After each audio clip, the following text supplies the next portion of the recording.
pag pinatawag ka po sa Senado, baka ma-house arrest ka pa, kaya kailangan pong sumunod tayo. Amen?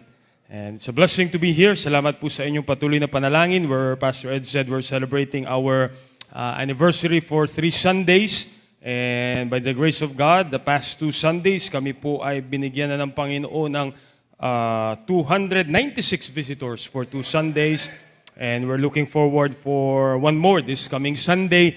And I praise the Lord for hardworking people. No po, last week I was also in Hinigaran, yung pong binagit ni Pastor na youth camp. And really, it's a blessing. No po, kahit saan ka pumunta, pagka sinusunod ang prinsipyo ng salita ng Diyos, it works.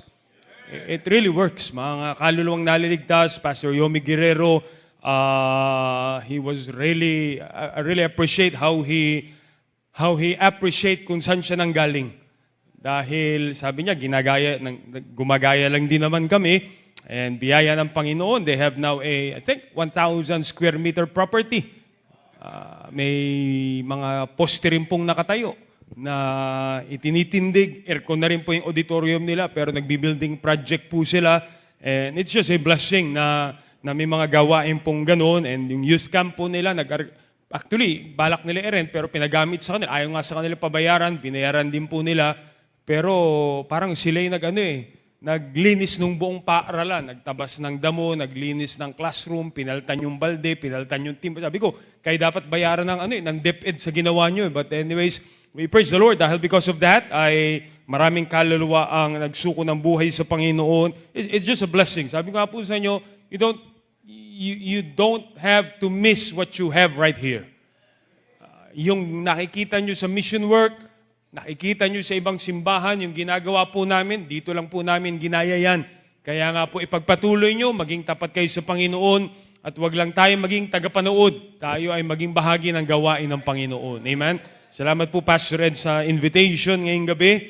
Bagaman ako po yung nag-i-invite, ako po yung na-invite. Amen? Tayo po tayong lahat, Nehemiah chapter number 5. Nehemiah chapter number 5.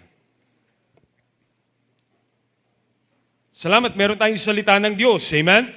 And we thank the Lord for the Word of God that challenges us to do more for the work of the Lord. Nehemiah chapter number 5, babasahin po natin from verse number 1 hanggang verse number 8. Familiar book, but a portion of the scriptures na nais ko pong pag-aralan po natin on this midweek service. Verse number 1, Nehemiah 5. Nakita niyo po, amen? Amen. Verse number 1 says, "And there was a great cry of the people and of their wives against their brethren, the Jews.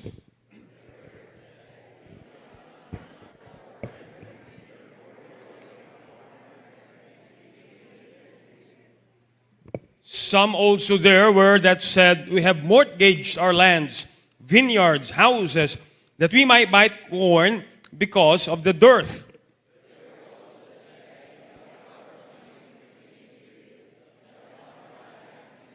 Verse number 5, Yet now our flesh is as the flesh of our brethren, our children as their children, and lo, we bring into bondage our sons and our daughters to be servants. And some of our daughters are brought into bondage already, neither is it in our power to redeem them, for other men have our lands and vineyards." Verse number 6, please. Verse number 7, "Then I consulted with myself, and I rebuked the nobles and the rulers, and said unto them, Ye exact usury, every one of his brother. And I set a great assembly against them." Verse number 8, please.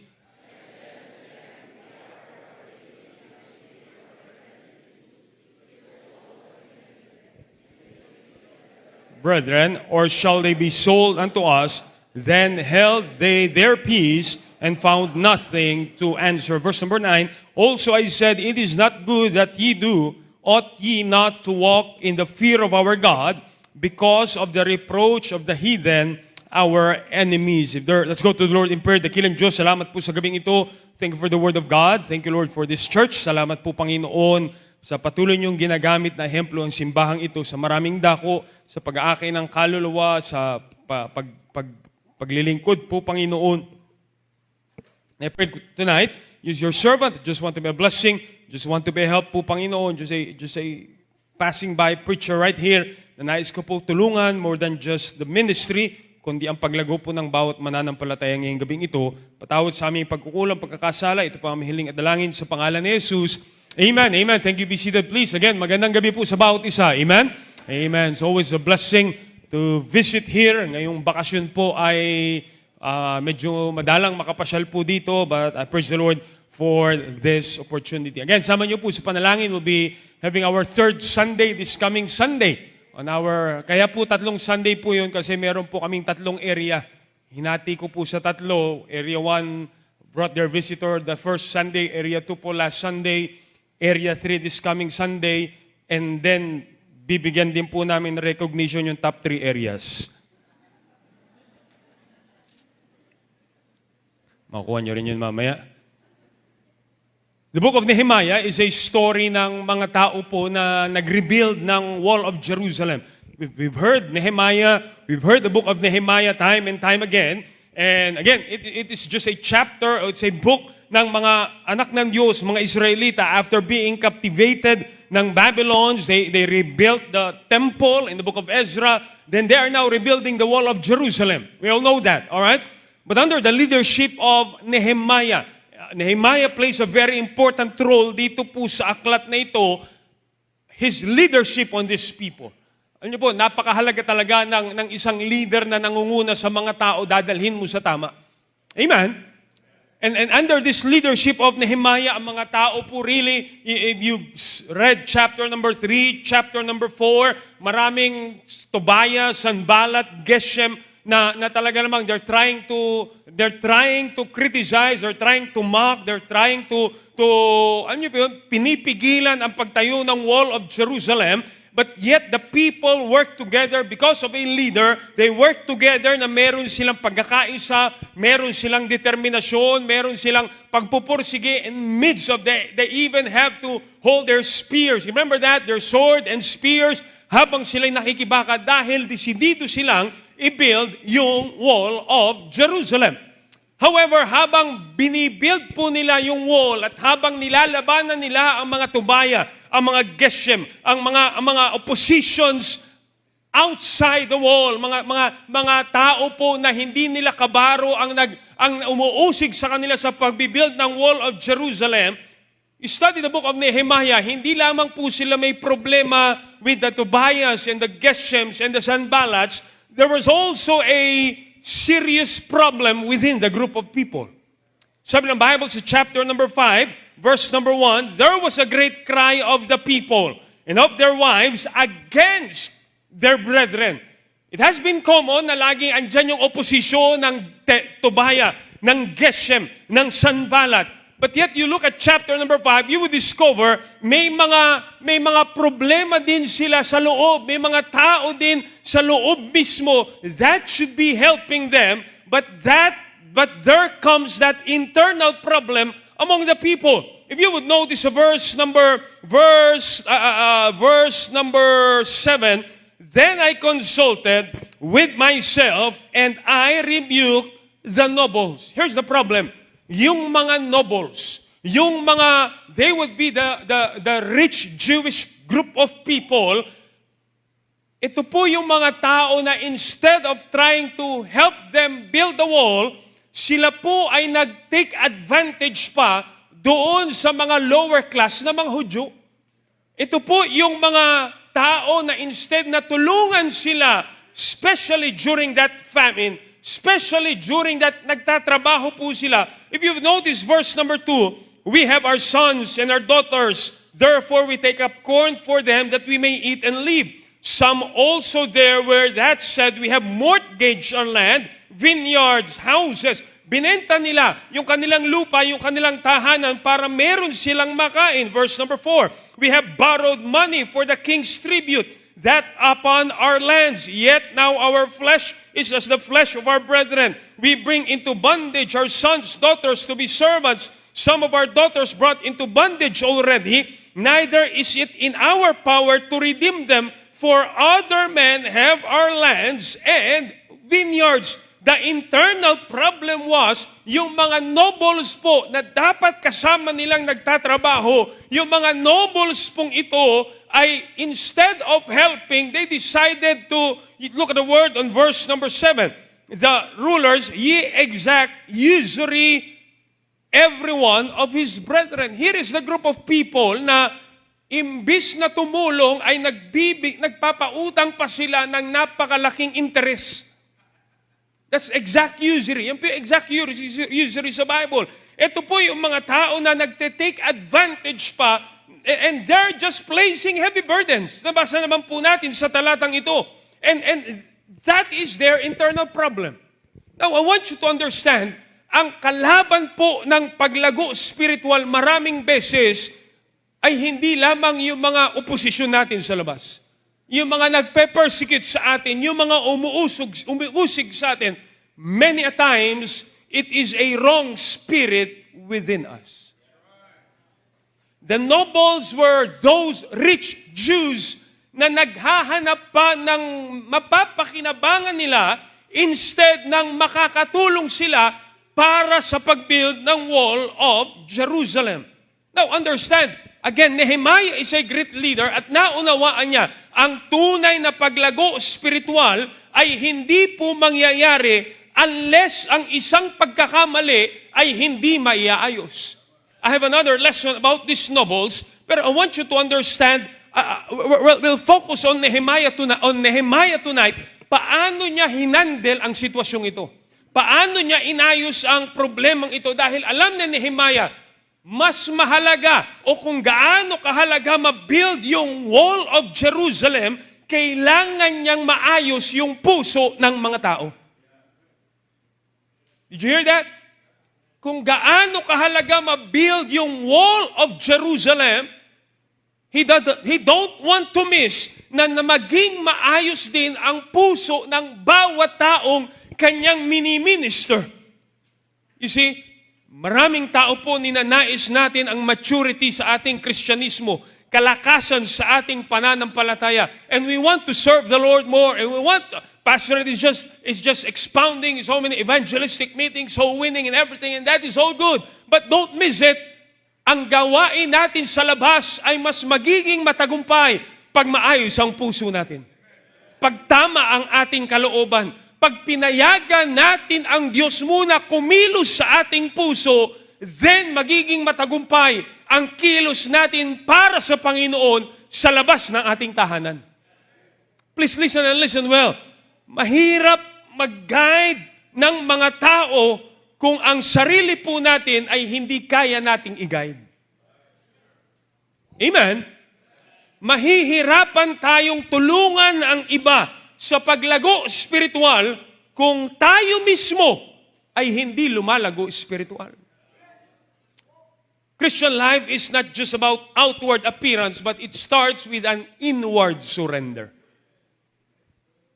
Nehemiah taught us these truths tonight kung paano niya hinarap ito. Now, I'm telling you, nung ako po ay nilagay ng Panginoon sa Las Piñas, then I realized, mahirap pala talaga magpastor.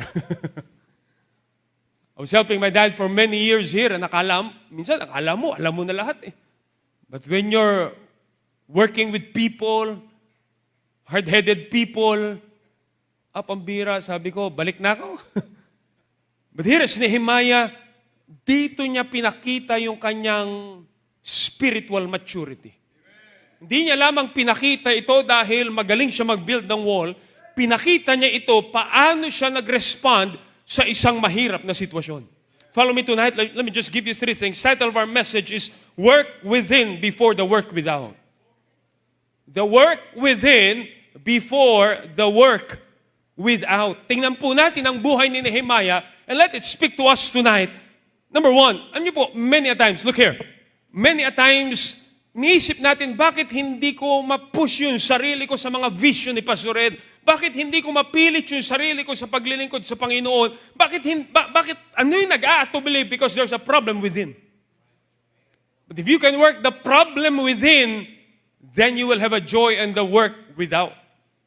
Let me give you 3 things. Tingnan po natin si Nehemiah. Imagine he's not just building the wall, he's building the people and all those things, plus these nobles na pambira, itong mga nobles pong ito na oportunista pa sa mga taong dapat tinutulungan nila. Verse number 1 says, against their brethren.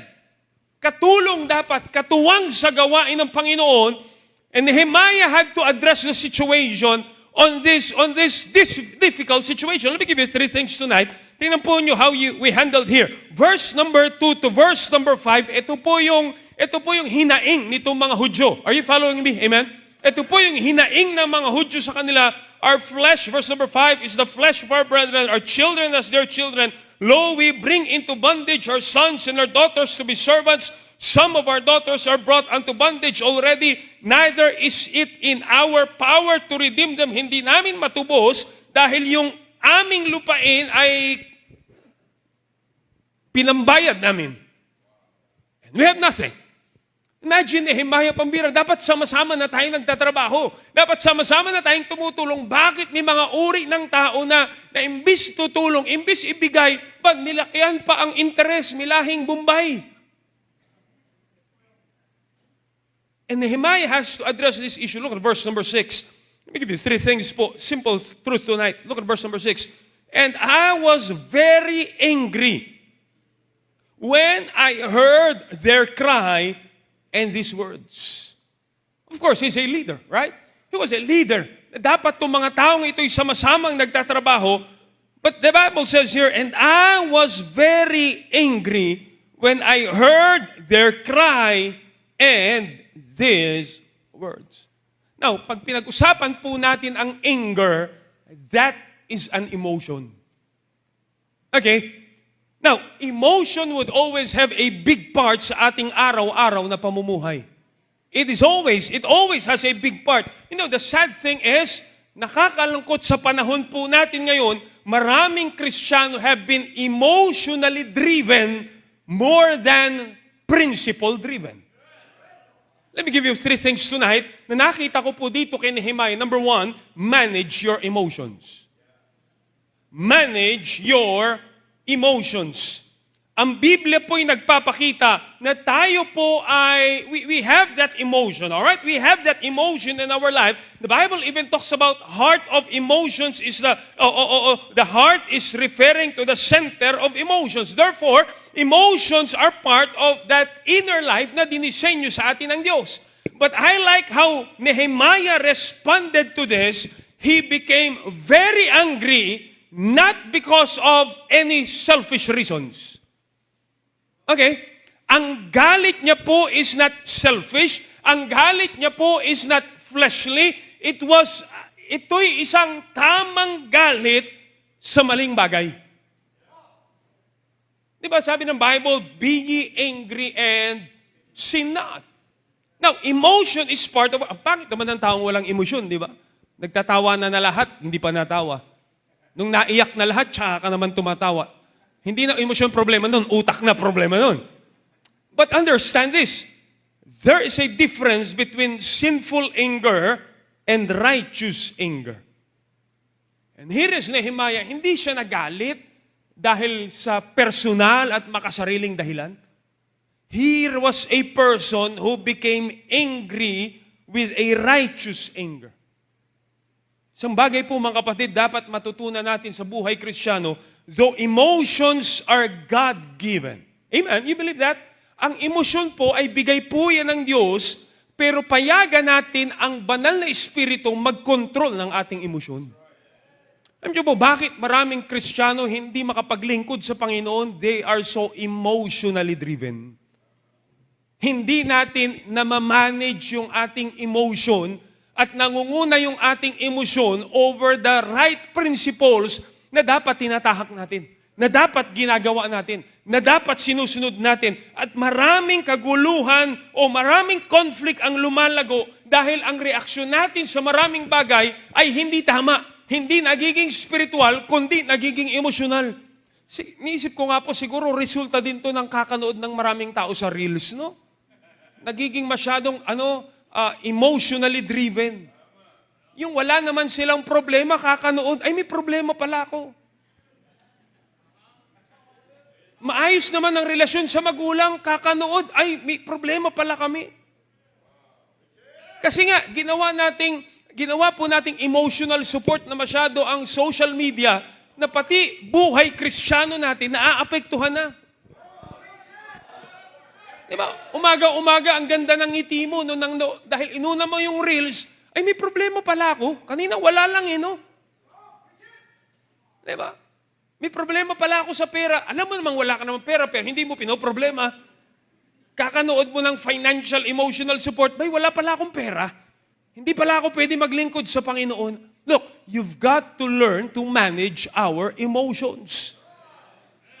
Maraming Kristiyano ma-offend, tumitigil sa paglilingkod sa Panginoon simply because our life becomes emotionally controlled rather than spirit-controlled. Alam niyo po, ang lumalagong Kristiyano, natututunan niyang isurrender ang emosyon niya sa Panginoon.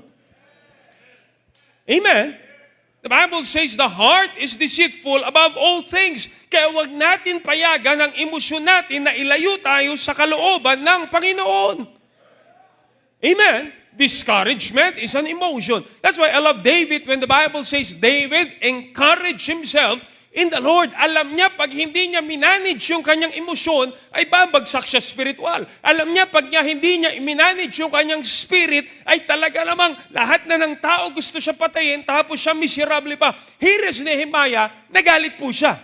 But he knows why he is angry. He knows the direction of his anger. And one of the things na kailangan nating matutunan sa buhay Kristiyano natin is learn to manage our emotions. Amen? The Bible says in James chapter number 1, tingnan niyo po yung Bible niyo. James chapter number 1, look at verse number 19 and verse number 20. You know this verse, verse number 19, wherefore, my beloved brethren, let every man be swift to hear, slow to speak, slow to wrath, for the wrath of man worketh not the righteousness of God. Alam niyo po, ang goal ng dyablo, are you listening? Ang naisin ng dyablo, pabagalin at pahintuin ang gawain ng Diyos. That's his goal. And many at times, the devil becomes victorious on that matter kapag hindi tayo marunong mag-manage ng ating emosyon.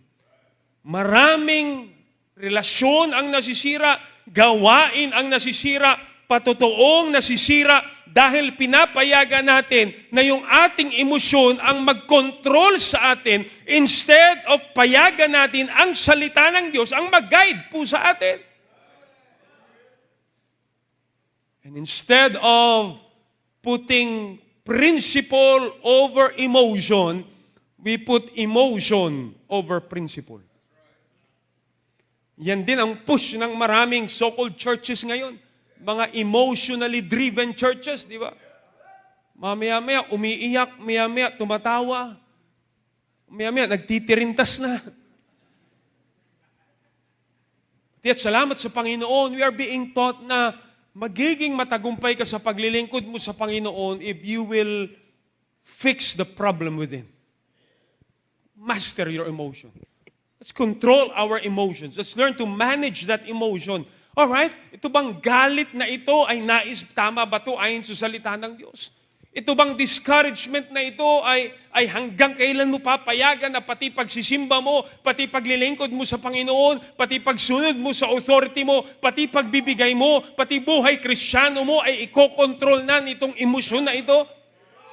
The Bible is very clear on that. Amen? That's why Jesus Christ, the Bible even says, my son, give me thine heart. If heart is the seat of emotion, payagan natin ang Diyos ang mag-control na emosyon na yan para hindi maapektuhan ang prinsipyong binibigay ng salita ng Diyos. Amen? Dahil, again, when you fix the work within our emotions, you will enjoy the work without. Manage your emotions. Here is Nehemiah, yung kanyang galit. Hindi naman sinabi ng Bible. That's why the Bible says, be ye angry and sin not. Hindi siya nagalit dahil sa pangsarili lamang. Hindi siya nagalit dahil sa kanyang selfish reasons or personal reasons or carnal reasons. His anger is because of the people na kanyang tinutulungan at sa isang kasalan na kailangan niyang i-confront. Manage your emotions. Number 2. Are you still listening? Amen? Look at we're on verse number 7. Simple lesson here tonight. then I consulted with myself. All right? That's important phrase right there. Nag-group meeting siya mag-isa. Nagbuo siya ng group chat niya. Now, the Bible is simply saying, pinag-isipan niyang mabuti. Ano yun, minsan, pag masyado tayong emotionally driven, hindi na gumagana doon, no? Nalala niyo po si Pedro, di ba? Sobrang galit niya kay Malchus, kinuha niya yung espada, pinutol niya yung tenga. Emosyon eh. Hindi na gumagana yung utak. Nagiging emotionally driven na at nakakagawa ng mga bagay na hindi na dapat ginagawa ng isang Kristiyano kasi emotionally driven na. But here is Nehemiah, then I consulted with myself. The Bible is simply saying, pinagmuni-munian niya. Inupuan niya at pinag-isipan niyang mabuti. And if needed be siguro, hihingi siya ng counsel. You see, when emotions are too high, ang utak talaga minsan hindi gumagana. Have you experienced that? Right? Diba? Yung isip, wala na. Bulag na. Pag ang puso ay tumibok, ang utak hindi na gumagana. Pag napaibig ang puso, ang utak wala na. Pati ministry, pati lahat, pati magulang, wala na. Hindi na nag-iisip ng matino. Nawawala sa sariling katinuan ba? But here is Nehemiah, he consulted with himself. Bago po siya nagresponde, sabi niya, time out. Group meeting muna tayo mag-isa. Hindi siya dumiskarte ng galit at hindi siya dumiskarte ng hindi niya pinag-iisipan yung kanyang ginagawa. Ayaw na mag-church. Ayaw na maglingkod sa Panginoon. Hindi na tayo sisimba. Discouraged ako. Vended ako. Yun, ang dami ng desisyon na pumapalya because ang nagdesisyon na is emotion and never intended to think right. Number 1, manage your emotions. Number 2, guard your thoughts. Guard your thoughts. Pinayagan po ni Nehemiah, I need wisdom. Kailangan ko di ba, bago po siya nag-build ng Wall of Jerusalem, bago siya pumunta sa hari para magpaalam, nanalangin muna siya. Hello? Bago siya gumawa ng major decision sa kanyang buhay, lumuhod muna siya, nanalangin muna siya, pinayagan niya, and he asked wisdom. That's what the Bible says, if any of you lack wisdom, let him ask of God, that giveth to all men liberally, right? And instead of acting impulsively at hindi niya pinagpambira, hindi niya pinagbabatukan itong mga nobles, at he decided to consult with himself. Ano, mahihirapan po talaga tayo maglingkod sa Panginoon pag ang pag-iisip natin ay hindi natin hiningan ng tulong sa Panginoon. Sariling diskarte, sariling desisyon. We have to respond with right thinking. Alam niyo po ba, ang reaksyon po natin ay nahahadlangan lagi ang ating spiritual na paglago. Pag ang emosyon natin ang nagdesisyon, nahahadlangan ang maraming. Naalala niyo po si Eve. You remember Eve, right? When he saw that the tree was good for food. Wala nang tanong-tanong. Kagat na lang. Hindi pinag-isipan ba? Hindi pinagmuni ang mabuti. And Nehemiah decided, bago ko i-build yung wall, bago ko lumapit sa hari, pumunta siya dun sa lugar, siya'y lumuhod, siya'y nanalangin, at pinayagan niya ang Diyos kumausap sa kanya. Therefore, he decided to guard his thinking. Amen? Pag ang discouragement po'y pumasok sa puso mo, huwag mo i-entertain. It is your mind. Di po ba sa loob ng bahay, nasa karapatan mo sinong papapasukin mo at sinong hindi mo papapasukin. Tama. Pag in-entertain mo yan, ayaw mo nung bisita, pinapasok mo, binigyan mo pa ng upuan, nilatagan mo pa ng merienda, nilatagan mo ng banig. Di ba? Di ba? Member ka, may kumatok sa yung soul winner na hingi ng tubig, di ba? Pwede po makainom ng tubig. Binigyan mo ng tubig. Masama po ba? Masama yata ho ang tubig sa gutom.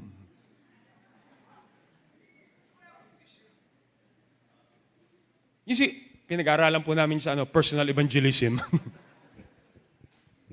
Same thing with discouragement. Same thing with wrong emotions.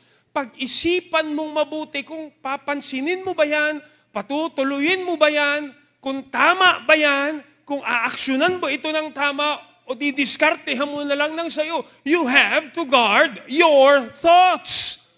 Amen? Because wrong emotions, which leads to wrong thinking, which will result wrong actions. You understand? And now we wonder, ba't wala akong saya maglingkod sa Panginoon? Because we never guarded our thoughts. We never guarded our minds. Ang sabi ng Philippians chapter 4, verse number 8, finally, brethren, whatsoever things are true, whatsoever things, Philippians chapter number 4, look at verse number 8. Finally, brethren, whatsoever things are true, whatsoever things are honest, whatsoever things are just, whatsoever things are pure, whatsoever things are lovely, whatsoever things are of good report, if there be any virtue, and if there be any praise, think on these things. Huwag mo hanapin ang boto ng sangkatauhan kung payag ba sila o hindi. Think! 2 Timothy chapter 1. Tingnan niyo po sabi ng Bible. Open your Bibles with me, alright? Isa po sa matinding battle ng maraming Kristiyano is always the battle of our minds. 2 Timothy 1:7, for God hath not given us the spirit of what? Fear, but of what? Power, love, and of what? Sound mind. When we talk about sound mind, tamang pag-iisip.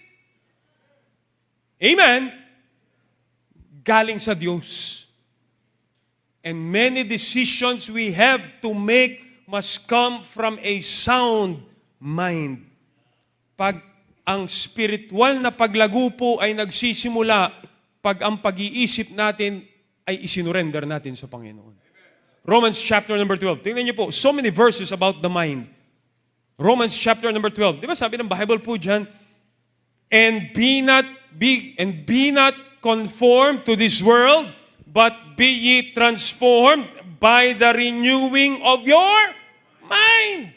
You see, God is giving importance. Kaya hindi tayo nakakaisip ng tama dahil sinara na natin yung isip natin. Sorry, we're closed. Nakapag-desisyon ka na bago ka pa kumuha ng prinsipyo sa salita ng Diyos. And here is, that's why I love what Nehemiah did. Then I consulted with myself. Nanalangin muna siya. Nanaliksik muna siya. Humingi siya ng counsel. Young people, ask counsel from spiritual people. Pag may problema ka, huwag ka didiskarte ng iyo. Hingi ka ng godly counsel. In the multitude of counselors, there is safety. Huwag ka humingi ng counsel sa backslider, Huwag ka lang humingi ng counsel kay AI. Huwag ka lang humingi ng counsel kung kani-kanino. Humingi ka ng counsel sa alam mong taong makakatulong sa'yo, hindi sa taong sasang-ayon sa gusto mo lang mangyari. Amen?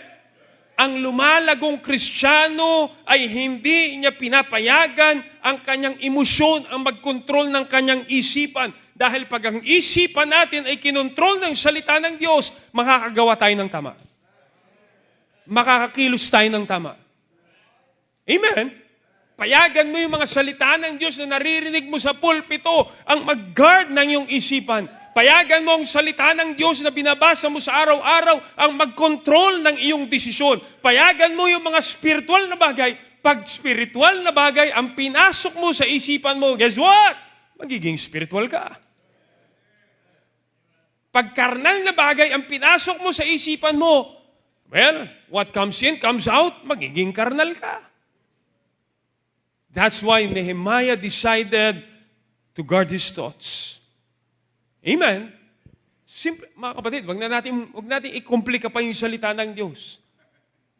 Tingnan mo ang resulta nito sa buhay mo. Bakit pag may announcement si pastor ng soul winning, evangelistic meeting, maglingkod sa Panginoon, bakit negatibo isip mo? Kasi pinayagan mo maging negatibo isip mo.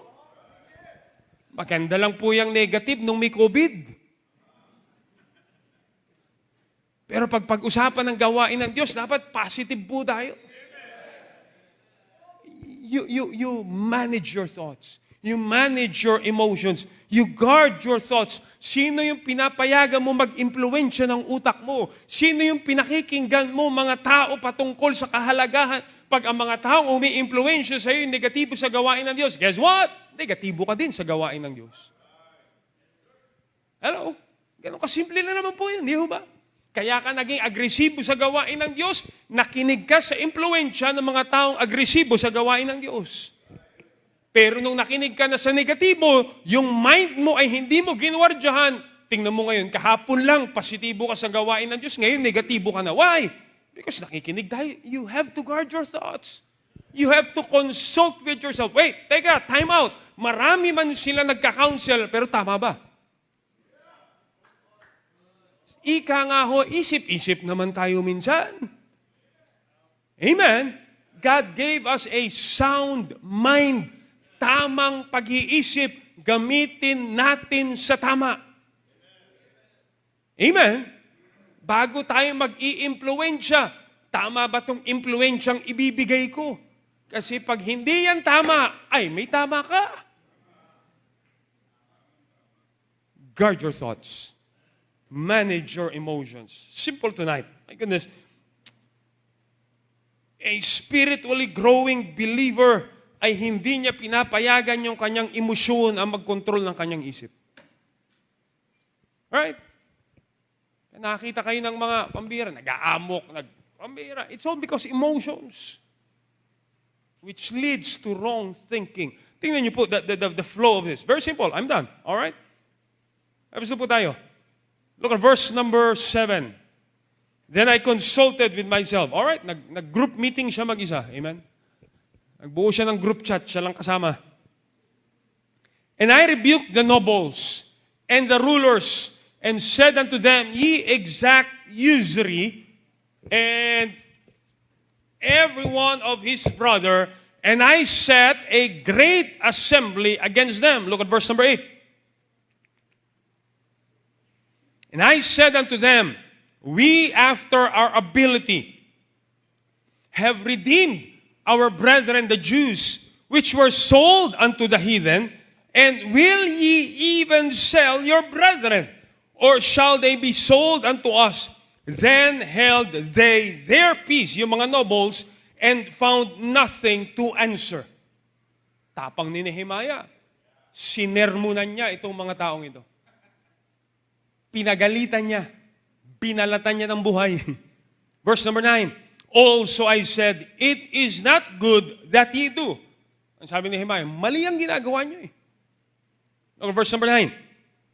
Ought ye not to walk in the fear of our God because of the reproach of the heathen, our enemies.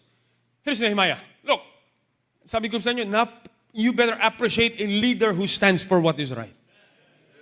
Here's Nehemiah. Pinuntahan niya ito. He rebuked the nobles. Walang text, walang verse. Nag-preach na lang siya. Amen. Parang sermon ng mga nanay sa bahay. Amen. Hindi niya po inignore yung problema. After guarding his emotions, after managing his thoughts, he decided to act right. Number 3, do what is right before God. Gawin mo yung tama sa harapan ng Diyos. Here is Nehemiah. Hinarap niya ng may tapang yung mga gumagawa ng mali at inaddress niya ang problema. Prangkahan na to. Look at verse number 9. Sabi niya, ought ye not to walk in the fear of our God? Hindi ba dapat, sabi niya sa mga nobles, pambira kayo, mga inaabuso nyo at pinagalitan niya, pambira, nag-preach ito si Nehemiah, kinumpronta niya ang kasalanan ng mga taong ito ng buong tapang, na may wisdom, na may conviction, dahil meron siyang takot sa Diyos kaysa sa mga taong ito. And he decided to do that which is right before God. Amen? Hindi natin pinagtatanggol na tama dahil sa mata natin tayo ang tama, kundi kung ano ang tama sa harapan ng Diyos. Yan dapat ang maunawaan ng maraming miyembro. Yan dapat maunawaan ng maraming Kristiyano no po. We have to do what is right, hindi sa gusto nating tama, kundi tama ba ayon sa salita ng Diyos. Pastor, I said it this evening. I was about to use that verse. There is a way which seemeth right unto a man, but the end thereof are the ways of death. Kaya nga hindi kikilos ayon sa tamang gusto mo, kundi tama ayon sa salita ng Diyos. Ang paglago spiritual ay nangyayari pag hinaharap natin ang sirkumstansya. At kung tayo mali, itatama po natin dahil mali yan hindi sa opinion lamang ng tao, kundi ayon sa salita ng Diyos. Amen? Hindi yan mali dahil mali sa karamihan. Kailan ba nagbotohan sa simbahan? O mali na po ba ang ganito o tama pa? Sino? Hindi. Kapag mali sa salita ng Diyos, mali. Amen? Pagka tama, tama. Pag yung mali, ginagawa mong tama, may tama. Amen? Ano niyo po, nire-reveal tayo ng salita ng Diyos sa mga sitwasyong, you know this, pag mahirap at kailangan gawin ang tama, nare-reveal kung ikaw yung naglumalago spiritual. Have you been there? If you come to a choice na, ano ba yung gagawin ko? Yung magugustuhan ng karamihan o yung tama? Diyan nahahayag kung lumalago ka talaga spiritual. Diyan nahahayag kung ikaw ba talaga'y nagpapasakop sa salita ng Diyos. Amen? Pag malago tayo spiritual, may tapang tayong harapin yung mali. And that's what Nehemiah did. He decided to act right. He decided to do what is right in the sight of God. Pag tama ang kilos, nagpo-produce ito na dahil ito'y gawa ng tamang conviction. That's why you understand many Christians, negatibo ang kilos sa gawain ng Diyos kasi negatibo ang pag-iisip, kasi negatibo ang emosyon. For you to fix the work without, you've got to fix the work within. Iayos natin ang puso natin. Gawin natin ang tama dahil may respeto ka sa Diyos. Sundin natin ang tama, hindi dahil mayroong nakatingin. Hindi dahil papalakpakan tayo. Hindi dahil marami po tayo. Guess what? Marami man tayong gumagawa ng tama, mas marami pa rin gumagawa ng mali. Right? Kaya nga po, dapat tayo maging uri ng Kristiyano na gagawin yung tama ayon sa Panginoon. Ayon sa salita ng Diyos. Ayon sa naririnig nating prinsipyo. Nehemiah is teaching us na magrespondi tayo ayon sa prinsipyo ng salita ng Diyos. Kaya makikita mo ang isang strong spiritual leader. You may be nobles, pero mali ang ginawa niyo. Hindi siya kumilos ayon sa emosyon ng takot. Hindi siya kumilos ayon sa emosyon ng pangamba. Ayon sa pambira, pag nawala itong mga nobles na ito, baka lalo mahirap. No. Kumilos siya ayon kung ito ay tama sa gawain ng Panginoon. Christians, if you want to enjoy the work without, as a child of God, you've got to fix the work within. Manager. Payagan natin ang prinsipyo ng salita ng Diyos ang mag-control ng ating emosyon. Payagan natin ang prinsipyo ng salita ng Diyos ang mag-control ng ating isip. Pag ano nangyari, papayagan mo na ang prinsipyo ng salita ng Diyos ang mag-control ng iyong kilos. Magiging masaya ka sa mga programa ng simbahan. Parang sumaya ka lang kanina nung ginawang 9 o'clock yung Sunday school. Parang doon ka palang sumasaya. At dahil nga mali ang spirito, yun, nung ginawang 9 o'clock, 9:30 pa rin dumating. Maliin na talaga. Tonight I challenge us, you want to enjoy the work. Parang maraming Kristiyano walang panlasa sa gawain ng Diyos. And it's not because of the people without. It's because of the problem within. Ano po, the past 2 Sundays has been a blessing dahil sabi ko po sa mga miyembro sa Las Piñas, yung anniversary, it's more than just bringing visitors. It is makikita mo kung tama ang puso mo sa gawain ng Panginoon. Yung soul win po ng Bible student dito, doon sa Festival Mall, nung nanood ng sine, mga Bible student. That first Sunday of January, umattend, third Sunday of January, na-baptize po sila. From that first Sunday, up to this very anniversary Sunday, wala pa silang absent sa church. 2 Sundays anniversary, pinahiram po ng isang member yung sasakyan, siya nagdra-drive nung sasakyan. Nung first Sunday po namin ng anniversary, Pastor, yung mga kamag-anak ko po, gusto kong dalhin sa simbahan, mga tagang Muntinlupa. I think nag-grab po sila papuntang Las Piñas, tapos hinatid niya after Sunday morning service. Nakabalik siya ng Las Piñas, alas 2, alas 3 na. Service namin 4:30. Pero pambira, umaapaw po ang galak ng mag-asawa. Alam niyo bakit? Tama yung puso eh. Sabi ko po sa mga matatagal ng miyembro, pag mas tama pa ang puso ng bagong mananampalataya, kailangan mong maligtas uli talaga. Sabi ko, yung family ito, rinifer sa atin ng San Pedro. Yung mga magulang niya, taga Muntinlupa, sige, i-repair natin sa San Pedro. Masaya ang gawain. You know why? Hindi dahil maraming, alam niyo po, it's not about the outside activities first. It starts from the heart. Manage your emotions. Guard your thoughts. Do what is right before God. Ang tunay na paglago spiritual ay nangyayari pag marunong tayo mag-submit sa karunungan ng Diyos at magpasakop sa authority ng salita ng Diyos.